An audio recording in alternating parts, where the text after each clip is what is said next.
요한계시록 1장 1절 읽겠습니다. 예수 그리스도의 계시라. 이는 하나님이 그에게 주사 반드시 속히 일어날 일들을 그 종들에게 보이시렸고 그의 천사를 그의 종 요한에게 보내어 알게 하신 것이라. 예수 그리스도의 계시라 이렇게 시작되는 요한계시록에서 계시란 말이 참 중요한 단어입니다. 헬라 원문으로 아포칼립시스, 계시입니다. 계시란 말은 아포칼립시스는 감추어진 비밀을 드러내는 것, 그게 계시입니다.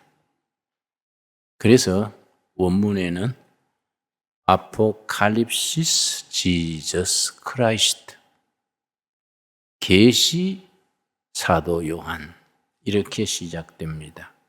3절 말씀. 이 예언의 말씀을 읽는 자와 듣는 자와 그 가운데 기록한 것을 지키는 자는 복이 있나니 때가 가까움이라. 읽는 자, 듣는 자, 지키는 자가 복이 있다. 읽는 자, 듣는 자란 말이 요한계시록에서는 중요합니다. 왜냐하면 요한계시록 자체가 사도 요한이 페트모스 섬, 성경에서는 밤모섬이라고 나와 있습니다. 거기서 유배 생활을 하면서 아시아 7교회에 쓴 편지입니다. 그런데 편지 쓸 때부터 그 내용이 낭독료입니다. 낭독. 성도들이 모여서 그때는 글자를 모르는 분도 많았을 테고 또 성도들 중에는 노예도 있고 그래서 그 시대는 책도 귀하고 읽을 수 있는 사람이 적었습니다. 그래서 성도들이 모이면은 한 사람이 사도 요한이 귀양지에서 보낸 편지를 읽습니다. 그 성도들이 노예 생활하는 사람은 낮에 주인 집에서 열심히 섬기다가 저녁나절에 모임에 나와서 눈을 지그시 감고 듣는 겁니다. 사도 요한이, 그 존경하는 사도 요한이 그 유배지에서 혼을 기울여서 쓴 계시의 편지를 읽으면은 들으면서 아멘, 아멘. 그래서 그런 걸 이해하고 요한계시록을 읽으면은 훨씬 실감이 납니다. 예를 들어서 1장이 첫날 읽습니다. 그 다음 모이면은 2장, 3장 그 7교회에 대한 내용을 또 읽습니다. 그 다음 날은 4장, 5장 또 읽습니다. 그 내용이 딱 한 번 읽기에 좋은 분량이 2장씩 이어지는데 2장, 3장은 땅의 이야기, 7교회에 보내는 내용이고 4장, 5장은 완전히 바뀌어서 하늘의 이야기입니다.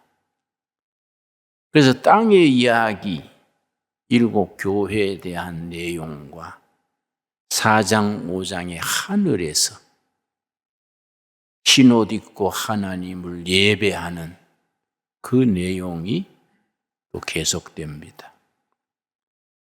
그래서 이 요한계시록을 읽으면서 어렵다 생각하지 말고 그 내용을 잘, 그 환경을 이해하고 읽으면은 그렇게 참 가슴이 따뜻해지고, 사도 요한이 유배 생활하면서 그 7교회 성도들을 얼마나 사랑해서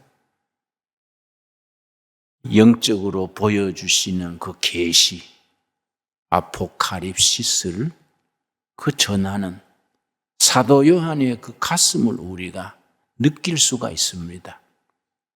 특별히 1장 20절에 예수님에 대해서 설명하기를 1장 20절, 너가 본 것은, 이제 사도 요한이 계시 중에 본 것을 쓰는데 네가 본 것을 적어서 보내라. 이 성령님의 말씀에 순종해서 적어 보내는데, 너가 본 것은 내 오른손에 7 별의 비밀과 또 7 금촛대라. 7 별은 7 교회의 사자요, 7 촛대는 7 교회니라. 사도 요한이 깊은 환상 중에 7 촛대를 봤습니다. 그러고 오른손에 7 별을 잡고 7 촛대 사이를 순방하시는 예수님의 모습을 봤습니다. 7 촛대가 7 교회입니다. 7 별은 각 교회를 주관하는 천사, 하나님의 사자입니다. 그리고 예수님이, 교회 주인 되시는 예수님이 손에 7 별을 잡으시고 7 교회를 순방하시면서 살피시는 겁니다.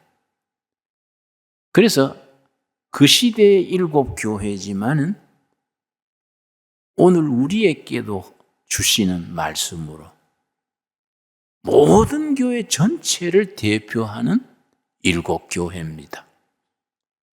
그래서 예수님께서 7 별을 손에 잡으시고 7 촛대를 다니신다는 얘기는 지금 또 예수님이 진강둘의 교회 쭉 도시는 겁니다. 예수님을 예배하는 교회들을 순방하시면서 7 사자가, 각 교회를 담당하는 천사들이 그 기도를 듣고 또 챙기고 돌보고 하시는 그 아주 참 영적 긴밀한 관계가 기록되어 있습니다. 근데 2장, 3장은 7 교회인데 7 교회에 대한 내용이 4가지입니다. 첫째는 각 교회마다 예수님 소개가 먼저 나옵니다. 그러고 각 교회에 대해서 칭찬이 나옵니다. 너희가 어려울 때 참고 견딘 걸 내가 칭찬하노라. 뭐 이렇게 칭찬하고 그 다음에 꾸지람이 있습니다. 너희들이 고쳐야 될 점이 있다. 첫사랑을 버리지 않았느냐? 첫사랑을 돌이켜서 어디서 떨어졌는지 회개해라. 꾸지람이 있고, 4번째는 약속이 있습니다. 내가 너희들에 대해서 이런 약속을 한다. 이 7 교회에 대한 내용인데, 7 교회에 꽃같이 나오는 말이 한 단어가 있습니다. 이기는 자, 이기는 자. 왜냐? 핍박이 심할 때입니다. 어느 정도 핍박이 심했느냐면은 네로 황제 때 많은 교인들이 사자의 밥이 되고 십자가에 처형당하고 순교자가 엄청 나왔습니다. 그래서 요한계시록 중에 666이 나옵니다. 666. 그 666이란 말이 우리가 지금 1, 2, 3, 4 이건 아라비아에서 나온 문자입니다. 그래 아라비아 숫자라 그러지요. 그때 헬라에서는 1, 2, 3, 4가 아니고 알파, 베타 이렇게 나가는데 그 알파벳 문자가 숫자를 나타냅니다. 알파는 1, 베타는 2. 그래서 네로, 로마의 황제 네로, 그 머리 글자를 따면은 666이 됩니다. 666. 교회를 박해하는 적그리스도, 그게 이제 666이지요. 근데 우리 교인들 중에는 좀 과잉 해석을 해서 캐톨릭 교황이 666이다. 또 자기가 미운 사람은 666이다. 이런 식으로 과잉 해석하는 경우가 있습니다. 저 중국동에서 화곡동 다니는 버스 중에 666번이 있습니다. 어떤 자매님이 버스를 엉접절에 탔는데 타고 보니까 666이요. 깜짝 놀래가지고 네거리 복판에서 운전수 자세우시오.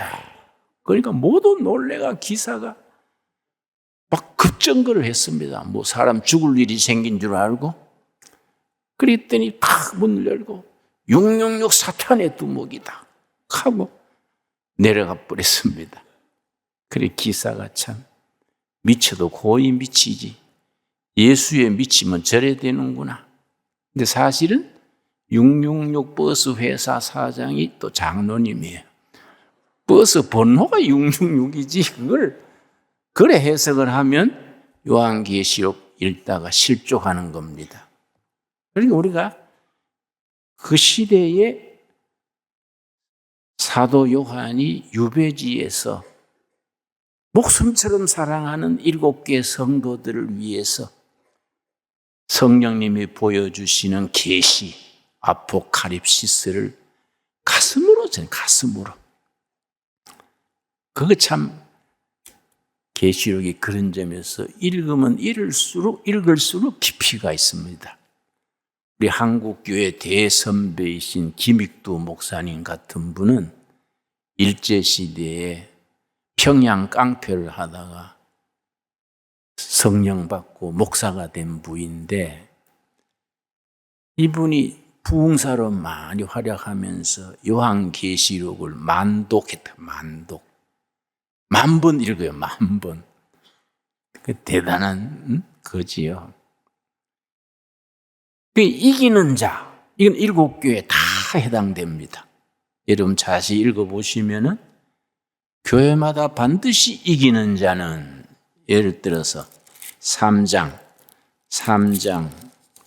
사대교회 일러주는 말 중에 4절 말씀, 3장 4절 말씀. 그러나 사대에 그 옷을 더럽히지 아니한 자 몇 명이 너게 있어 흰 옷을 입고 나와 함께 다니리니. 장차 우리가 하나님의 나라에 가서 흰 옷 입고 예수님과 랑데부하는 겁니다. 그들은 합당자인 영고라. 5절 첫마디가 뭡니까? 이기는 자는 이와 같이 흰 옷을 입을 것이요. 내가 그 이름을 생명책에서 결코 지우지 아니하고. 우리가 이 네로 황제 때에 또 박해 시대에 그 시험과 박해를 마지막까지 이기는 겁니다. 이기는 자는 하늘나라의 흰옷을 입고 예수님과 함께 참 안식의 세월을 누리는 참 축복 중에 축복이지요. 그런데 왜 흰옷이냐? 7장에 나옵니다. 7장. 요한계시록 7장 13절 14절.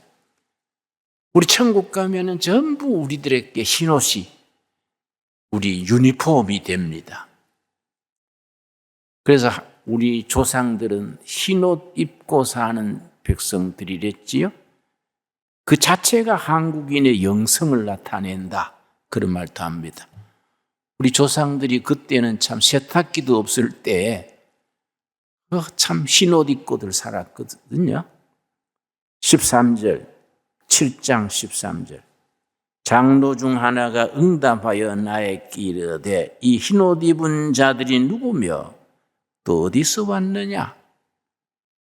내가 말하기를 내 주여 당신이 아시나이다 하니 그가 나에게 이르되 이는 큰 환난에서 나오는 자들인데 모진 박해, 역경, 시련 속 거쳐서 이기는 자로 나온 자들인데 그 다음 말이 중요하지요. 어린 양의 피에 그 옷을 씻어 희게 하였느니라. 세탁기에서 세탁한 게 아니고 어린 양 예수님의 십자가의 피로 우리 영혼을 세탁한 거예요. 영혼을 세탁해서 구원받고 하늘나라에서 흰옷 입고 천사들과 더불어 하나님을 찬양하는 거지요. 어린 양 예수 그리스도의 피로 우리가 세탁해서 흰옷 입는 마지막까지 이기는 자로서 거룩한 백성으로 들어가는 것을 우리가 감사할 수 있게 되기 바랍니다. 자, 4장 1절 말씀. 4장 1절 말씀. 이 일 후에 2장과 3장은 7 교회에 대한 이야기, 땅 위의 이야기인데 4장, 5장은 팍 바뀝니다. 하늘의 이야기. 이 일 후에 내가 보니 하늘에 열린 문이 있는데, 하늘에 열린 문, 하늘로 통하는 열린 문입니다. 하늘에 열린 문이 있는데 내가 들은 바 처음에 내게 말하던 나팔 소리 같은 음성이 이르되 이리로 올라오라. 이후에 마땅히 일어날 일을 내가 너게 보이리라 하시더라. 하늘에 열린 문. 우리가 영적 상상력을 가지고 하늘에 열린 문 우리 마음속에 그릴 수 있기 바랍니다. 2절.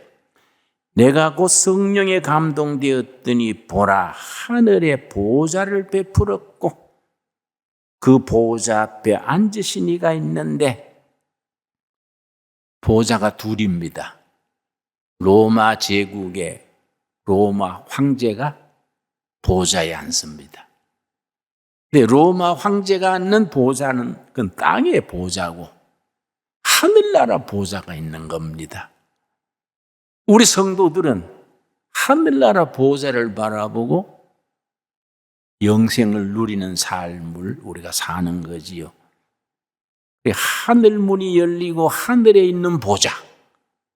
그런데 그 보좌 옆에 4절 말씀. 또 보좌에 둘러 24보좌들이 있고 그 보좌들 위에 24장로들이 흰옷을 입고 머리에 금관을 쓰고 앉았더라. 24장로. 이거는 구약의 12지파, 신약의 12제자 합쳐서 24장로로 표현합니다. 이해가지요? 그러면 구약의 12지파, 신약의 12제자 이건 뭘 나타내느냐? 모든 하나님의 구원받은 백성 전체를 우리가 품는 거지요. 참 거룩한 말입니다. 6절 말씀.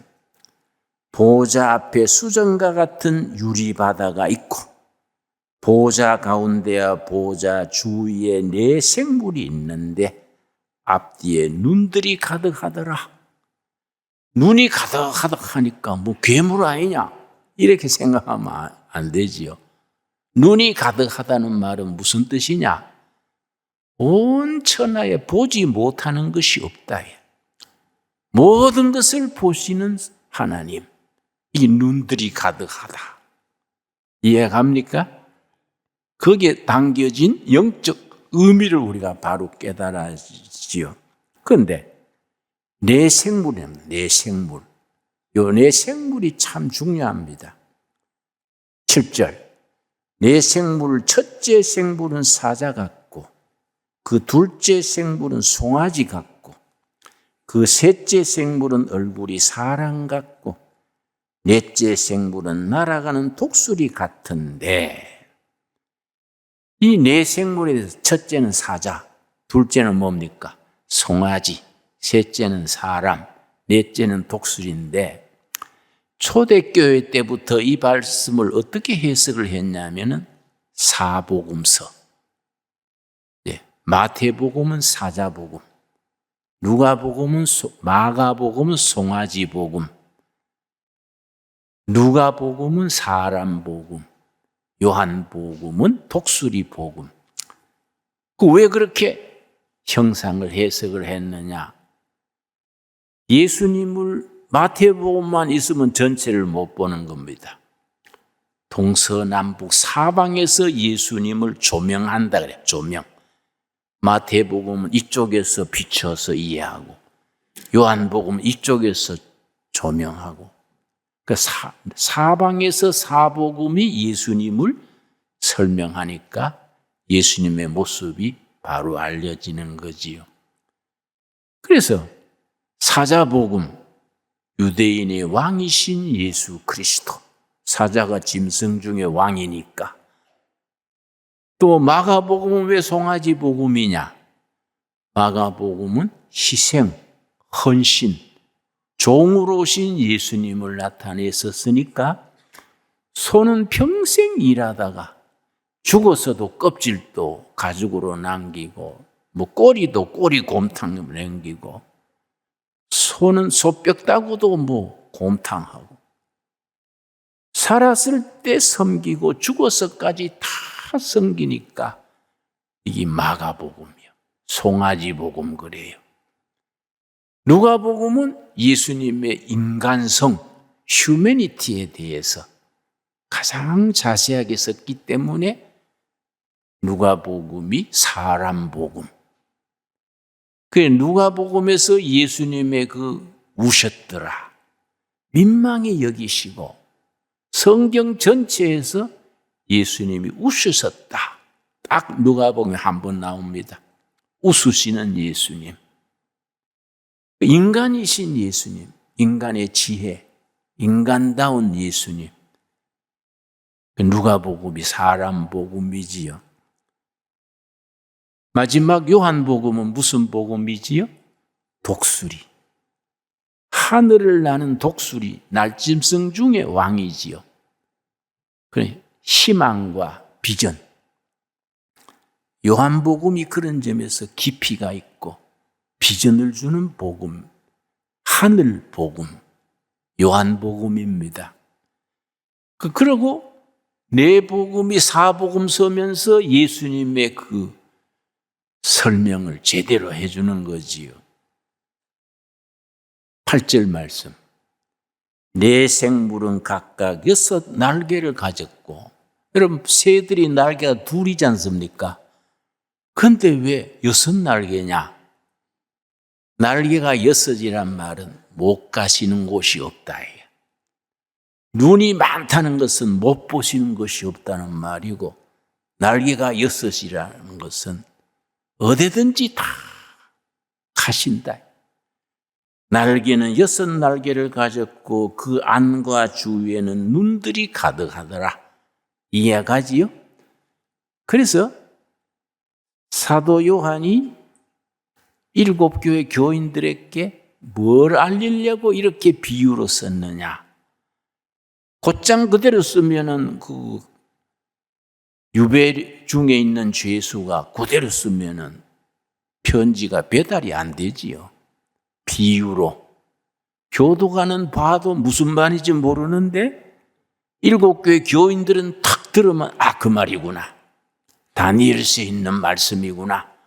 창세기의 말씀이구나. 알아듣는 거예요. 그러니까 이제 계시록이 그래서 비유 속에서 깊이가 있는 거지요. 자, 10절 말씀 보면은 하늘 보좌에 있는 24 장로들이 천사들과 더불어 늘 찬양하는 겁니다. 하늘에서의 예배지요, 예배. 그래서 요한계시록 4장, 5장은 예배장이다, 예배. 천국에서 우리가 찬양하면서 예배 드리는 겁니다. 그 예배가 얼마나 소중하고 존귀하냐? 요한계시록 4장, 5장이 일러주지요. 10절. 24 장로들이 모든 성도들을 대표하는 구약의 12지파 신약의 12제자 24장로들이 보좌에 앉으신 이 앞에 엎드려, 지상에는 로마 황제의 보좌가 있지만은 하늘나라에는 여호와 하나님의 보좌, 그 보좌 앞에 24장로가 엎드려 세세토록 살아계시는 이에게 경배하고 자기의 관을 보좌 앞에 드리며 이르되, 11절, 이 예배의 아주 핵심입니다. 11절, 우리 주 하나님이여 영광과 존귀와 권능을 받으시는 것이 합당하오니 주께서 만물을 지으신지라. 만물이 주의 뜻대로 있었고 또 지으심을 받았나이다. 천국에서 예배 하나님을 찬양하는 내용이지요. 그래서 예배가 굉장히 중요합니다. 거룩하신 하나님 보좌 앞에서 천국 가서도 전부 이렇게 거룩 예배 드리면서 모든 영광과 존귀를 여호와 아버지께 이렇게 돌리는 겁니다. 그런데 5장은 내용이 또 다르지요. 5장 1절, 내가 보매 보좌에 앉으신 이의 오른손에 두루마리가 있으니 안팎으로 섰고 7인으로 봉하였더라. 보좌에 앉으신 이 오른손에 두루마리가 있어요. 두루마리. 그런데 이 두루마리의 도장인자입니다. 인으로 도장이 2개 딱딱 찍혔어요. 근데 이걸 7인이 찍힌 두루마리를 이걸 풀어서 읽어야 되겠는데, 하나님의 백성들에게 일러주는 하나님의 영적 비밀이 적혀 있는데 이걸 누가 그것을 받아서 인을 떼고 읽느냐? 이게 이제 5장이 아주 신비한 얘기지요. 자, 5절 말씀. 장로 중에 한 사람이 내게 말하되 울지 말라. 그 인자 사도 요한이 그 7인이 찍힌 두루마리가 궁금해가지고 너무 보고 싶고 안타까워서 울었다. 그러니까 장로 한 사람이 울지 말아라. 유다 지파의 사자 다윗의 뿌리가 이겼으니 그 두루마리와 7인을 떼시리라. 이걸 누구를 말하겠습니까? 유다 지파의 사자 다윗의 뿌리. 얼른 이해하지요. 예수 그리스도. 예수 그리스도만 그 두루마리를 가지고 인 도장을 떼고 그걸 두루마리를 펴서 그 적힌 영적 비밀을 알려줄 수 있다. 그래서 6장부터는 첫째 도장을 떼니까 뭐이 나오고 둘째 도장을 떼니까 뭐이 나오고 7가지 비밀이 쭉 나오는 거지요. 그래서 그런 이치를 알고 읽으면 요한계시록이 재밌는 거예요. 깊이가 있고. 그런데 7절이 참 7절, 8절이 중요합니다. 그 어린 양이 나와서 보좌에 앉으신 이의 오른손에 두루마리를 취하시니라. 하나님의 오른손에 있는 두루마리를 어린 양 예수님이, 다윗의 자손 예수님이 두루마리를 받아가지고 그 다음에 8절, 그 두루마리를 취하심에 내 생물과 24장로들이 어린 양 앞에 엎드려, 어린 양 예수님 앞에 다 엎드려 각각 금은과 향이 가득한 금대접을 가졌으니 이 향은 성도들의 기도들이라.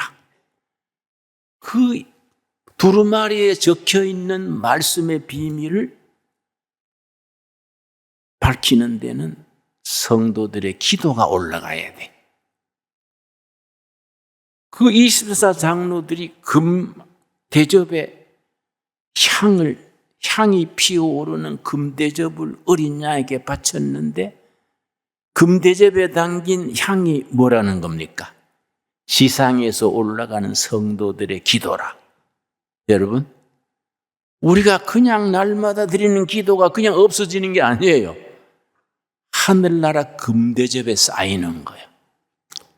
그러니까 이걸 금대접이 쌓여가지고 우리 어린 양 예수님이 다윗의 후손 뿌리 예수님이 그 기도를 다 받아가지고 인을 떼고 비밀을 밝혀주는 거예요.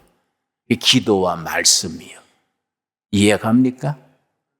그러니까 우리의 기도가 그냥 흩어지는 게 아니다. 하늘나라 금대접에 다 쌓였다. 그러니까 그 금대접에 기도를 모아가지고 어린 양 주님께 그 기도를 드리는 거예요.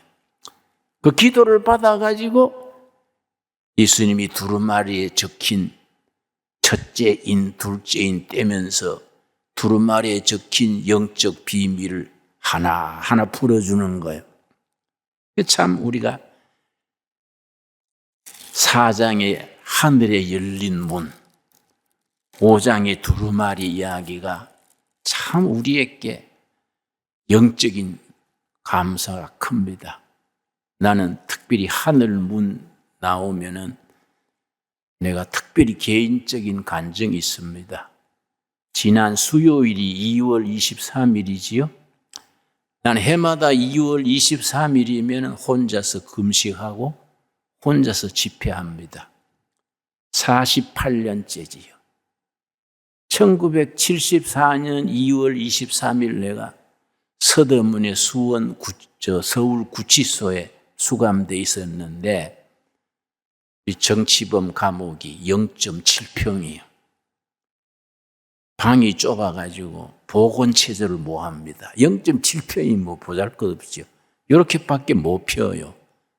그런 독방에 있는데 74년 2월 23일은 너무 추웠습니다. 2월달 누추위가 와가지고 엄청 추웠어요. 너무너무 추워서 뭐 감당을 못하겠어요. 추위가 심해지면요, 이 다리뼈를 비트는 것 같습니다. 뒷골이 띵하고요. 내가 뭐 감당을 못해가지고 뛰다가 찬송하다가 기도하다가 오후 2시쯤 돼가지고 성경을 펴서 말씀을 읽으면서 성경 말씀에 불자 찾으면서 시간도 보내고 추위도 이해하지 이리 생각하고 창세기에서부터 불자 찾은 거예요. 불자를 손을 호흡 불면서 불자를 찾았는데 맨 처음 찾은 불자가 출애굽기 3장이에요. 출애굽기 3장에 모세가 나이 80에 호렙산 기슭에서 양떼를 치는데 떨기나무에 불이 붙은 거예요. 떨기나무는 우리나라 말하면 찔레덩굴이요. 찔레덩굴에 불이 붙었는데 불이 꺼지지 않는 거지요. 그래서 모세가 이상하다. 저 떨기나무에 불이 왜 안 꺼지냐 하고 가까이 갔더니 하나님께서 하나님의 음성을 영음을 들은 거지요. 모세야, 네 선 곳은 거룩한 곳이니 네 발에 신은 신을 벗어라. 그 야외에서 자갈밭에 신발 벗으라요. 신발 벗어라. 떨기나무 불꽃에 다가갔을 때 그 음성을 들은 거이지요. 그래서 지금 또 이스라엘 민족의 민족적 상징이 떨기나무입니다. 이스라엘의 국기는 다윗의 별 국기고요. 민족적인 상징이 떨기나무. 두 가지로 의미를 붙입니다. 나무 중에 제일 쓸모없는 게 떨기나무거든요. 가시가 나고 쓸모없는 나무지요. 민족 중에 제일 쓸모없는 이스라엘 하나님이 택하셨다. 두 번째는 떨기나무가 가시나무니까 고난의 역사, 우리 이스라엘 민족은 고난의 역사 속에서 하나님의 계시를 받고 택한 백성으로 우리가 뽑힘받았다. 고난의 역사. 쓸모없는 나무. 이걸로 자기들의 민족적인 상징으로 삼습니다. 구약에 쭉 불자 내려오다가 신약에서 찾은 불자는 누가복음 12장 우리 49절입니다. 깜짝 놀랐습니다. 나는 모태신앙으로 어려서부터 교회 다니고 신학교도 하고 설교를 했는데 늘 누가복음 읽었지만은 누가복음 12장 49절에 이런 말씀이 있는 줄 몰랐지요. 성경은 참 이상합니다. 늘 읽고 읽어도 지나갔는데 어느 날 눈에 탁 들어오는 겁니다. 야, 성경에 이런 말씀이 있었나? 깜짝 놀라는 거지요. 누가복음 12장 49절 말씀. 우리 한번 같이 읽겠습니다. 내가 불을 땅에 던지러 왔노니 이 불이 이미 붙었으면 내가 무엇을 원하리요? 이 말씀을 읽으나 정신이 번쩍 들었어요.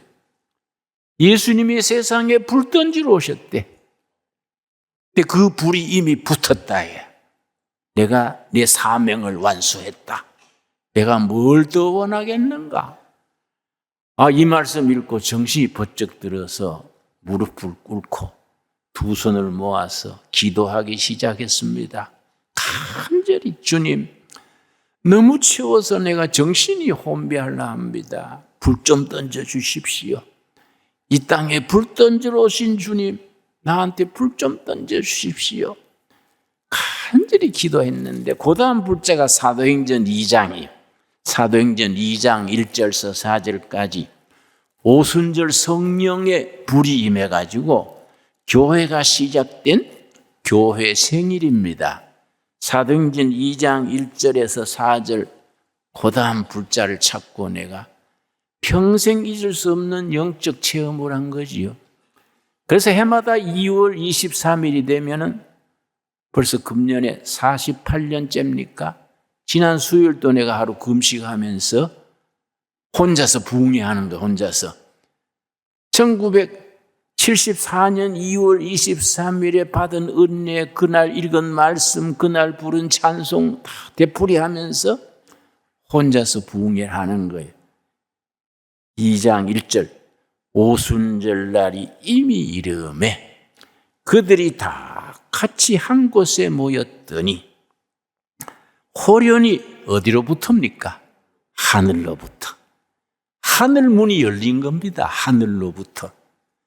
급하고 강한 바람 같은 소리가 있어 그들이 앉은 온 집에 가득하며 마치 불의 혀처럼 갈라지는 것들이 그들에게 보여 각 사람 위에 하나씩 임하여 있더니 지금도 마찬가지입니다.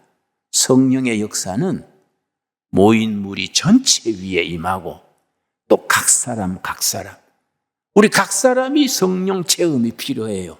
그리고 영적 체험이 필요한 겁니다. 그러고 신강두르기의 성도들 전체 위에 성령께서 임재하시고 각 사람이 그런 영적 체험이 자기 것으로 해야 돼요. 그렇지요? 4절 그들이 다 성령의 충만함을 받고 성령이 말하게 하심을 따라 3절 4절 읽는데 몸이 훈훈해진 거예요. 근데 이상하다. 몸을 더듬어 보니까 훈훈하고 놀라서 마룻바닥을 더듬어 보니까 추운 마룻바닥이 온돌방처럼 따뜻해졌어요. 이거 얼마나 놀랐겠습니까?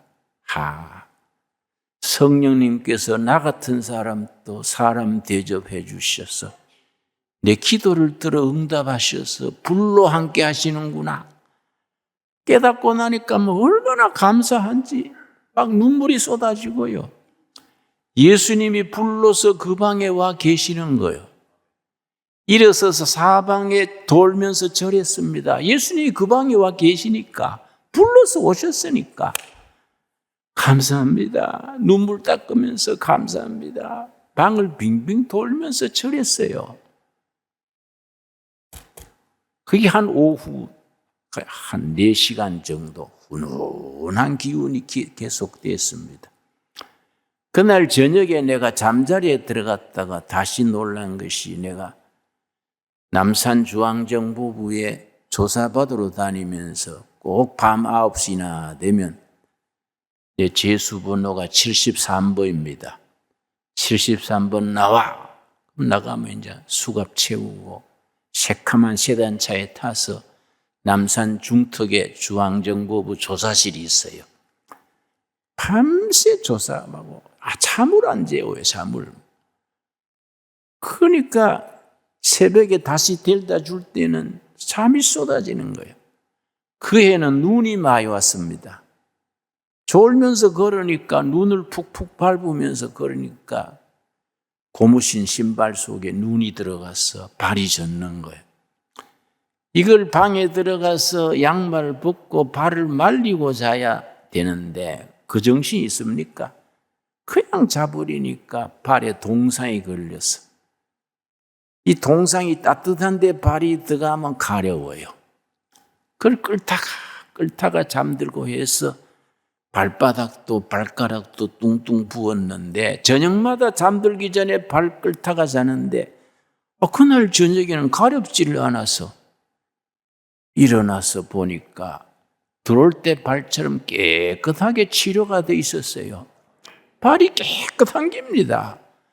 내가 얼마나 감동했는지 너무너무 감사해서 은혜가 막 밀물처럼 밀려왔다가 설물처럼 밀려가고 은혜가 막 밀려올 때는 숨이 가쁘고요. 막 몸이 공중에 뜨는 것 같아요. 막 심장이 막 터질 것 같아요. 그 내가 막 자제하느라고 밤중인데도 찬송가를 불렀습니다. 막 소리 높여서 막 너무 감사해서 나 같은 죄인 살리신 그 은혜 놀라 잃었던 생명 찾았고 광명을 얻었네. 기맥힌 찬송입니다. Amazing Grace, 놀라운 은혜. 이제껏 내가 산 것도 주님의 은혜라. 또 나를 장차 본향에 인도해 주시리. 내가 막 눈물 콧물이 범벅이 돼서 부르는데 교도관이 얼른 왔어요. 들다보고 73번 왜 그래? 알만한 사람이 왜 그래? 그 밤에 찬송할 수 있습니까? 낮에도 안 되지만은. 그래서 내가 교도관님 이해하십시오. 성령님이 불러오셔가지고 내가 심장이 터질 것 같아요. 내 심장 터져 주는 것보다 찬송하는 게 낫지요? 그랬더니 교도관이 놀래가 73번이 또라이가 됐냐?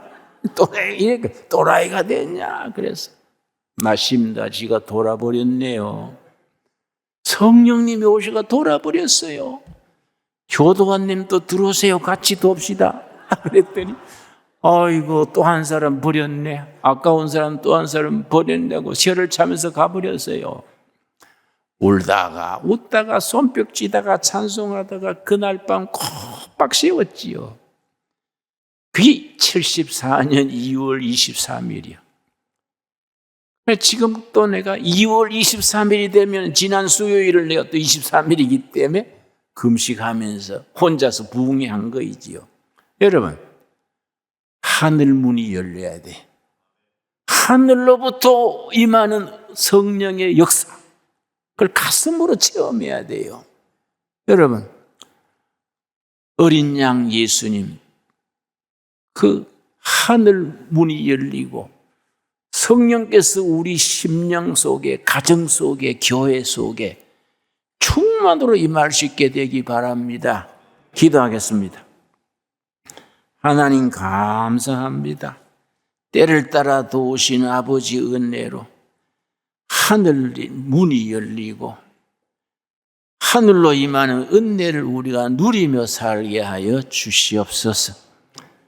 말씀을 읽는 자와 듣는 자와 가운데 기록한 것을 지키는 자가 복이 있도다 하였사오매 우리 기도로서 하늘에 기도를 올리고 말씀으로 응답받아서 복된 성도의 삶을 살게 하옵소서. 예수님 이름 받들어 기도드렸사옵나이다. 아멘.